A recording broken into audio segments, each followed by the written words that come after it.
We have a bit of a two-in-one news situation for you today, and it comes with McLaren and their announcement that they'll be joining the Formula E grid as of next season. But that's only one part of the news. The second part of the news comes from the fact that who they're taking over. They have purchased the Mercedes Formula E team, who we did know to be exiting, but this is big news and a big shakeup for the Formula E grid for sure. In January, we heard that McLaren had taken the option to potentially enter. They were evaluating the situation on entering the Formula E grid for Gen 3.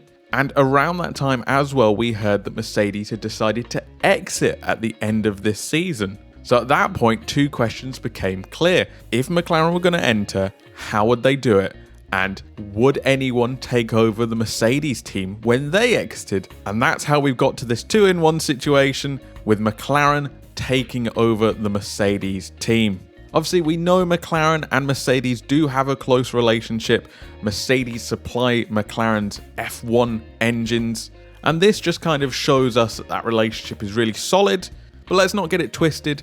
McLaren wouldn't have purchased them if they weren't a good team, and they are a very good team in Formula E.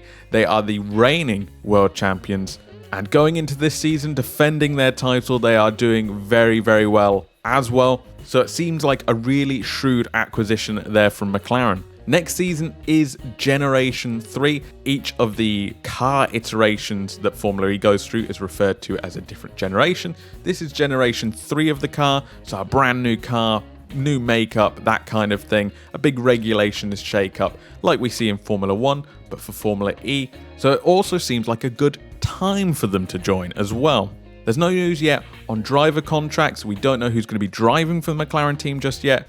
Of course, Mercedes currently have Nick de Vries, the reigning champion, and Stoffel van Dorn, who will be known to McLaren fans as their former F1 driver and their current reserve driver. So is there a good chance he could stick around? We'll have to wait and see. There's been no announcement on that just yet. We'll also have to wait to see on the powertrain department who is going to be providing the engine for this team and the commercial partners as well. Those three are the key things that haven't been announced. This was literally just an announcement about the acquisition of the Mercedes team.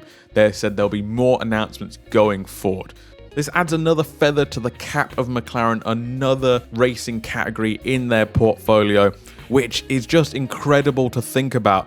Where they were a couple of years ago, during the COVID period, they were having to take emergency loans. They were having to sell their factory because they were out of money. They were going out of business. And now look at them. They're getting Formula 1 podiums. They're competing in IndyCar. They're entering Extreme E next season. And now they're entering Formula E next season. This is incredible turnaround for McLaren as a business. I'm so happy to see it. And as a racing fan, I'm always happy to see McLaren pop up in the racing categories I'm currently watching. I'll always be a big fan of that. What did you guys think?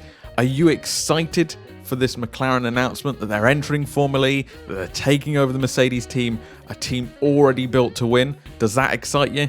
Let me know in the comments or over on social media at Race Report Pod, and I will catch you in the next one.